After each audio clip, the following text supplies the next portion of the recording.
Sir, आज केंद्रीय वित्त मंत्री निर्मला सीतारमण जी ने बजट पेश की है। इस बजट के बारे में आप हमारे दर्शकों को बताएं। देखिए, 2025 का जो आज बजट पेश हुआ है देश में, कुल मिला के गुट अध्ययन किया जाए और बजट को सही तरीके से सोच समझ करके सही दिशा में देश हित में देखा जाए तो ये झूठ का पुलिंदा नज़र आ रहा है। कारण जानते हैं कि यही मोदी जी हैं कि पिछले चुनाव के समय में एन प्रकार वादा किए थे कि 1 साल में 2 करोड़ लोगों को रोजगार देंगे। क्या रोजगार मिल रहा है? यही मोदी जी पिछले बजट में बोले थे कि बहुत सारे अच्छे शहर को स्मार्ट सिटी बनाएंगे। देख रहे हैं कहीं स्मार्ट सिटी नज़र आ रहा है?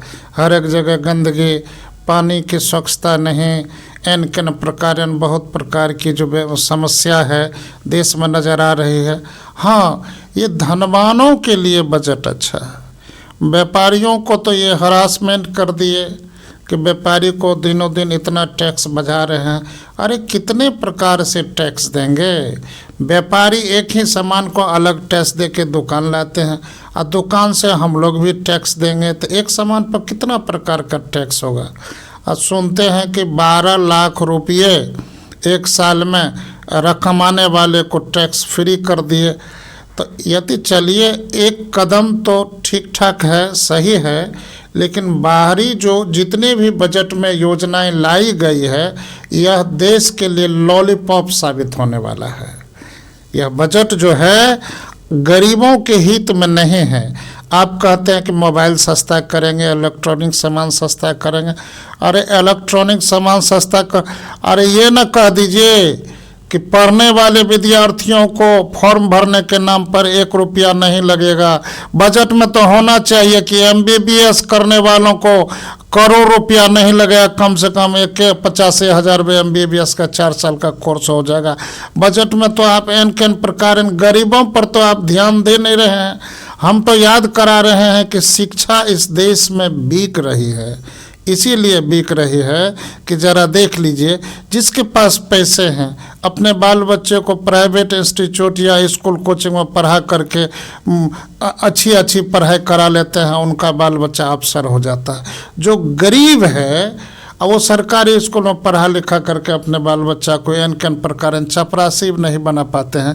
तो आपके देश के सरकारी शिक्षा व्यवस्था का स्तर तो इतना गिरा हुआ है कि सरकारी स्कूल कॉलेज में पढ़ लिख करके बहुत कम ऐसे लोग हों जो सरकारी नौकरी पाते होंगे। यह जो है स्मार्ट इंडिया में गरीबों के हित में जब तक बजट नहीं हो, बजट में तो होना चाहिए किसानों के जो यूरिया खाद है। अब बताइए 50 किलो का एक बोरा मिलता था, वो 50 किलो में से 5 किलो घटा के 45 किलो का बोरा आने लगा। आप तो खाद के दाम को आधा कर देते तब न समझते कि भारत एक कृषि प्रधान देश है। कृषि प्रधान देश में किसानों के हित में बजट होता तो शायद इस देश के लिए बेहतर होता। आप गरीबों के लिए क्या किए? मजदूरों को चाहिए कि मजदूर अपनी मेहनत जी जान लगा के और पसीना बहा के करते हैं, उसी के मेहनत से हमारा भारत महान है। तो मजदूरों को तो कम से कम फ्री में 5 लाख का इंश्योरेंस भी तो करा देते। अब देखिए ड्राइवरी लाइसेंस का हाल बताते हैं। जो भी ड्राइवरी लाइसेंस धारी हैं जो एन प्रकार गाड़ी चलाते हैं, तो गाड़ी तो इलेक्ट्रॉनिक है, कोई तो ठीक नहीं है। कौन गाड़ी का कब ब्रेक फेल करेगा नहीं करेगा ये तो भगवानों नहीं जानते हैं, हम लोग को तो जानना बड़ा मुश्किल है। तो उनके लिए जो ड्राइवरी लाइसेंस रखे हैं तो कम से कम ड्राइवरी लाइसेंस रखने वाले को 10 लाख का इंश्योरेंस बीमा फ्री में बीमा कर देते, तब न समझ में आता कि भारत विकास कर रहा है।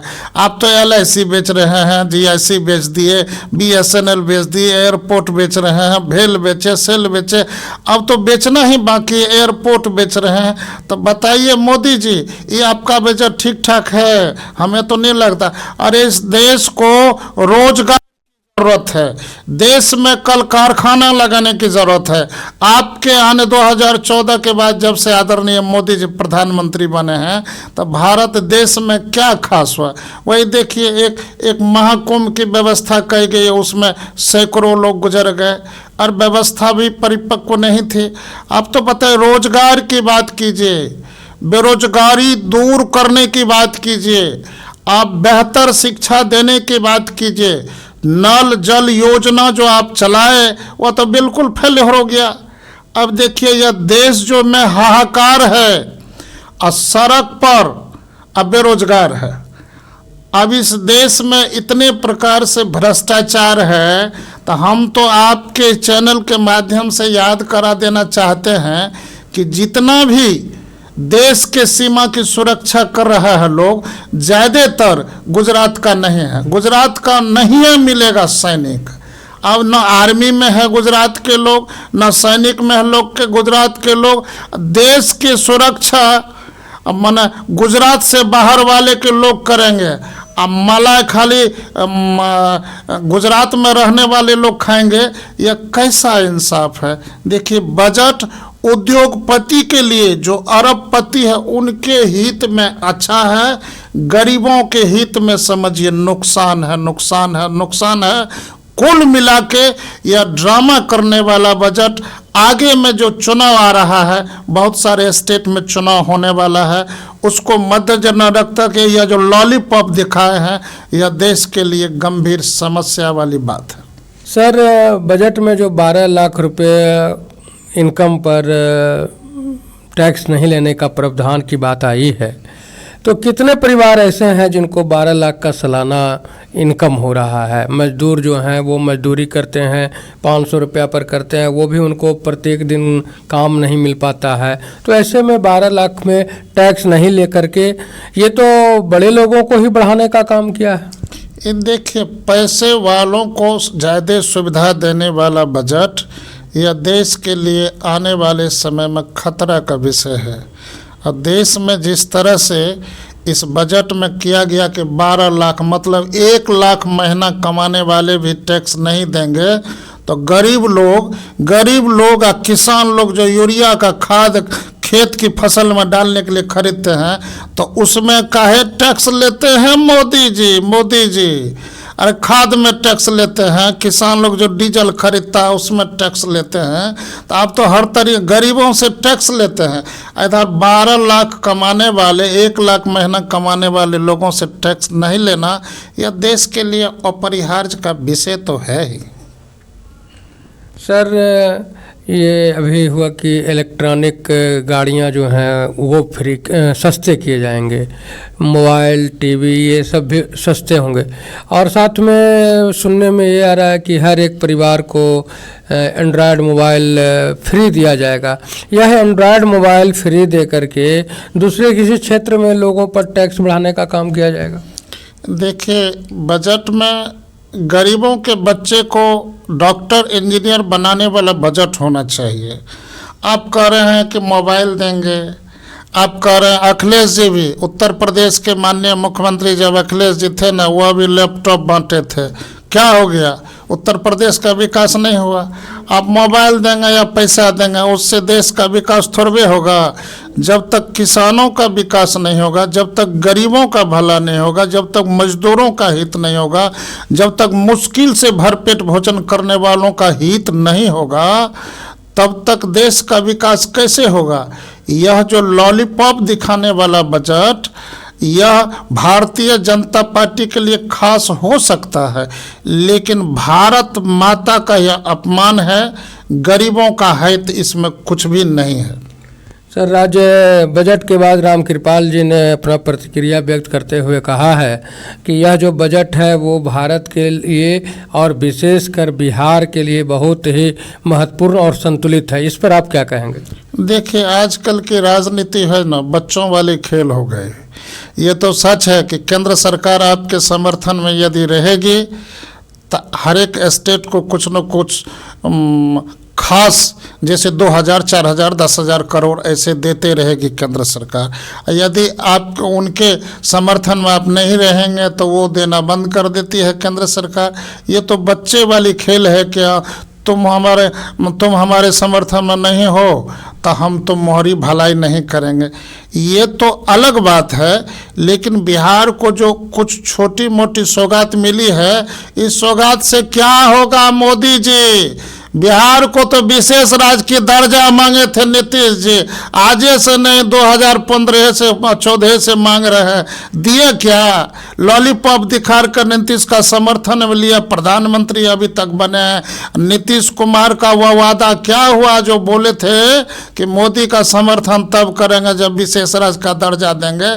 तो इस बजट में तो बिहार को विशेष राज्य का दर्जा मिलना चाहिए, यानी तो 20,000 करोड़ का तोहफा मिलना चाहिए, ताकि गरीबों का विकास होता, मजदूरों का विकास होता, किसानों का विकास होता और रिटायर सैनिकों का विकास होता। लेकिन आपने तो कुछ ख्याल नहीं किया। इतना पैसा देना चाहिए कि बिहार में फैक्ट्री लग जाती, कल कारखाना हो जाता, उद्योग धंधा शुरू हो जाता, बहुत सारे गन्ना मिल बंद है वो सब खुल जाता। आपने क्या दिया? ऐसा तोहफा छोटा सा दिया कि नीतीश कुमार खुश हो सकते हैं जो आपको समर्थन देते हैं। जहाँ तक आपने एक बात कही कि आदरणीय रामकृपाल जी बोले हैं, तब भारतीय जनता पार्टी के सांसद हैं, वो तो गला से ऊपर तो कहवे करेंगे कि ठीक है, लेकिन दिल का अरमान उनका आसमां में बह रहा होगा कि आज हम भारतीय जनता पार्टी के लॉलीपॉप के बजट को विकास करा रहे हैं। यह तो देश के लिए और खास करके राजनीति के लिए शर्मसार जैसी बात है। सर, इस बजट से क्या लगता है कि बिहार के जो गरीब मजदूर हैं उनके लिए कुछ होगा? देखिए, ये तो सच है कि गरीबों की मेहनत से, मजदूरों की मेहनत से और जेठ के दोपहरी में खून पसीना बहाने वाले लोगों की कड़ी मेहनत से हमारा भारत महान है, हमारा भारत महान है। लेकिन जो एसी में बैठ कर के चम्मच से रसगुल्ला खाने वाले लोग हैं, सफ़ेद कुर्ता पहनने वाले बड़े बड़े नेता हैं, उनके करतूत से, उनके स्वार्थ की राजनीति के करतूत से हमारा भारत आंशिक रूप से बेईमान है। राजनीति इस प्रकार से शर्मसार हो गई है, हमें लगता है कि भारत के राजनीतिक में बहुत तो प्रकार की गंदगी फैल गई है। एक तो कहा जाता था गंगा मैली हो गई है, ठीक उसी प्रकार से भारत की राजनीति इतने प्रकार से मैली हो गई है कि स्वार्थ की राजनीति करने वाले और देश को गुमराह करने वाली राजनीति करने वाले का जब तक सफाया नहीं होगा तब तक भारत का विकास होना मुश्किल है, मुश्किल है, मुश्किल है। सर, आपने समय दिया इसके लिए धन्यवाद। चलिए, आपके चैनल के और आपके दर्शकों को भी ढेर सारी शुभकामनाएं। दर्शकों से आग्रह है कि जो चैनल को सब्सक्राइब नहीं किए वो सब्सक्राइब करें, शेयर करें, लाइक करें, कमेंट करें। धन्यवाद।